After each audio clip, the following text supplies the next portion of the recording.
Keteladanan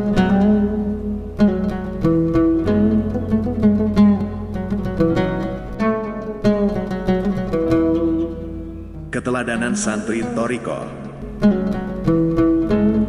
ditulis oleh Asy-Syaikh Luqman Haris Rahman Asy-Syator. Sebenarnya seluruh santri Thariqah Al-Fakir mempunyai keteladanan semua. Cuman Al-Fakir mengambil sampel contoh dari keteladanan mereka berdua, yaitu Bapak Jufri Lenteng Barat dan Bapak Masduki Cangkreng. Tetapi bukan mengecilkan keteladanan santri Thariqah yang lain. Bapak Jufri dan Bapak Masduki, itulah panggilan keduanya. Termasuk kategori jamaah senior Al-Fakir, semenjak tahun 2021, Al-Fakir bersama para jamaah punya program perjuangan Thariqah jangka panjang, yaitu berdirinya lembaga pendidikan yang berbasis Thariqah Tasawuf. Semenjak proyek besar ini, semangat perjuangan para santri Thariqah luar biasa. Sebagai ujian bagi mereka, memilah mana yang sidik, benar, pada taat permintaan Al-Fakir, dan mana yang apatis, atau acuh tidak acuh pada perjuangan ini. Memang betul, mendirikan pesantren bukan tujuan utama Thariqah, seperti yang dilansir keluhan salah satu jamaah, tetapi penyempurna dalam rangka membentuk karakter generasi ke depan lebih ilmiah. Bapak Jufri dan Bapak Masduki dan para sahabatnya terbilang sudah sepuh-sepuh, tetapi semangat untuk berjuang khidmat Palanggaran luar biasa. Yang patut menjadi tauladan bagi generasi setelah mereka, Al-Fakir setiap malam Jumat mengumumkan tentang khidmat kerja bakti Palanggaran. Mereka selalu datang tidak absen kecuali uzur syari. Dibilang sibuk, mereka semua super sibuk karena pekerjaan mereka menarik becak dan tani yang mungkin lebih membutuhkan tenaga daripada aktivitas lainnya. Tetapi mereka mengorbankan waktu demi melaksanakan permintaan Al-Fakir. Kalau mungkin ada orang bertanya, khidmat itu apa masuk ajaran Thariqah? Jawabannya pasti iya, karena Thariqah ini bagian dari perjuangan Islam, dan setiap perjuangan apapun pasti memerlukan khidmat. Contohnya orang nyalon saja butuh relawan. Relawan saja atas dasar demokrasi itu butuh khidmat, apalagi perjuangan Thariqah yang merupakan bagian dari perjuangan Islam. Sebagai bukti, kemarin, yang mayoritas wilayah Sumeneb hujan, pada malam Jumat Al-Fakir mengumumkan seperti biasa, beliau berdua dan kawan-kawan tetap hadir. Meskipun wilayah Palanggaran tidak hujan, tetapi di desa mereka hujan, tetapi mereka hadir memenuhi panggilan Al-Fakir.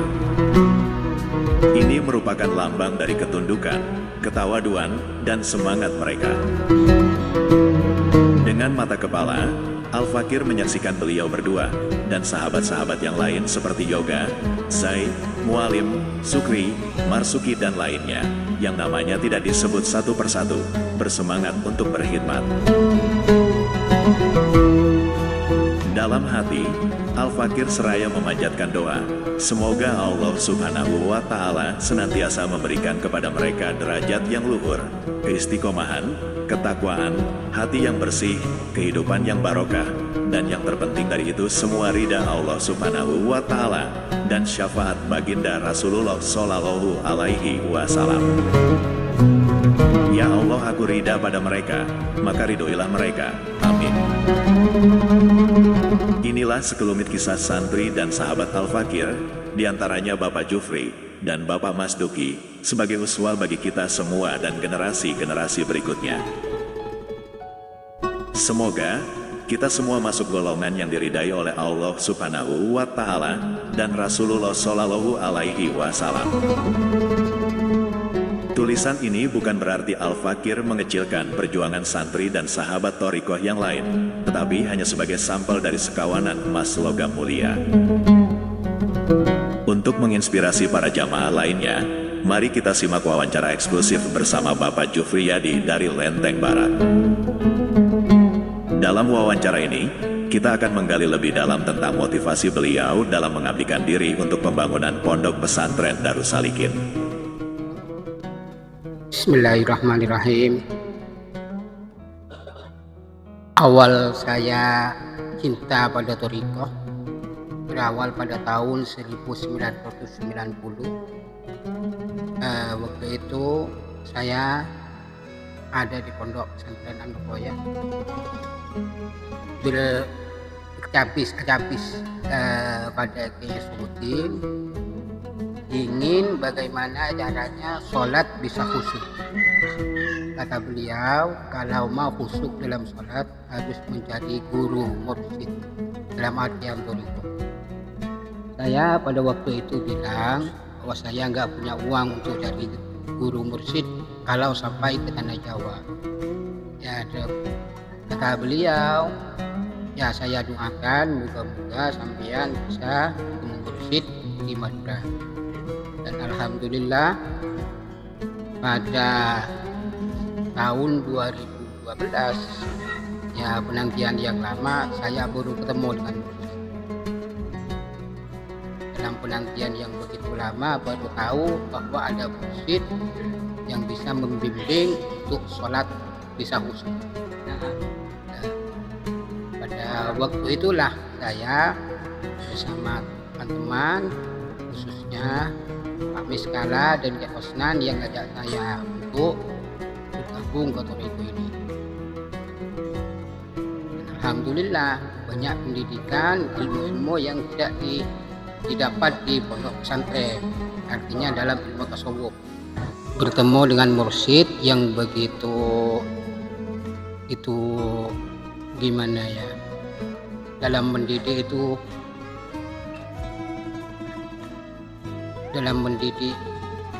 kami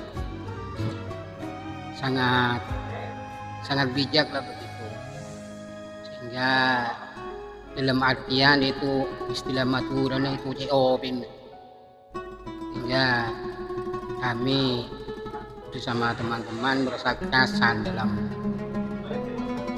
menjadi jalan thariqah ini.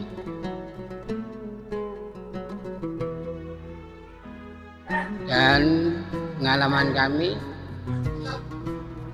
dalam berthariqah ini, ya bisa bagaimana caranya tata cara sholat yang diajarkan oleh mursyid untuk bisa khusyuk. Ya, dan istilahnya baiat sholat. Kami telah menjalani baiat sholat itu, dan alhamdulillah ada sedikit peningkatan dalam kekhusyuan dalam sholat. Dalam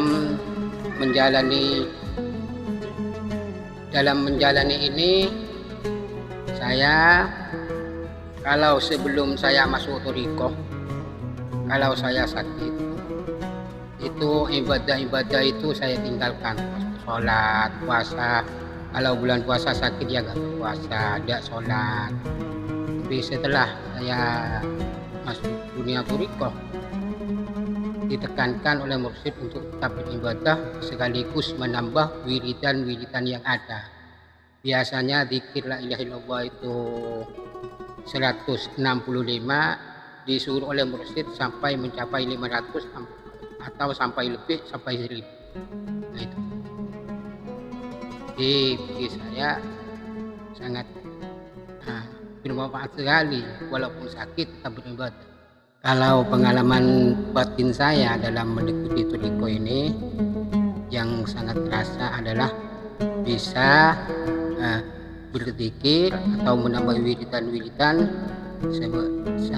tidak seperti sebelum saya berthariqah. Kalau sebelum berthariqah tidak pernah berwirid, langsung setelah sholat doa turun. Jadi setelah kami berthariqah, pengalaman itu menambah wiridan seperti rotib atau seperti sakit terus, dan zikir-zikir yang lain selain zikir yang utama. Setelah pembangunan Pondok Pesantren Darus Salikin yang sedang proses dan dalam pembangunan, saya bersama teman-teman selalu melakukan kerja bakti setiap minggu. Dan masalah pembangunan ini, pembangunan Pondok Pesantren Darus Salikin lain dengan pembangunan pesantren-pesantren yang sudah ada di Madura, khususnya di Sumeneb, yaitu karena akan memberikan semacam ilmu tasawuf untuk usia yang masih relatif muda. Jadi pembangunan Pondok Pesantren Darus Salikin ini yang saya semangat untuk membantu dan bekerja bakti karena disediakan untuk anak generasi muda supaya bisa lebih dekat kepada Allah Subhanahu wa taala. Artinya bukan hanya pendidikan atau pengajaran seperti biasa, mestinya pendidikan secara rohani. Demikian pendapat saya. Akhirnya, wassalamualaikum warahmatullahi wabarakatuh.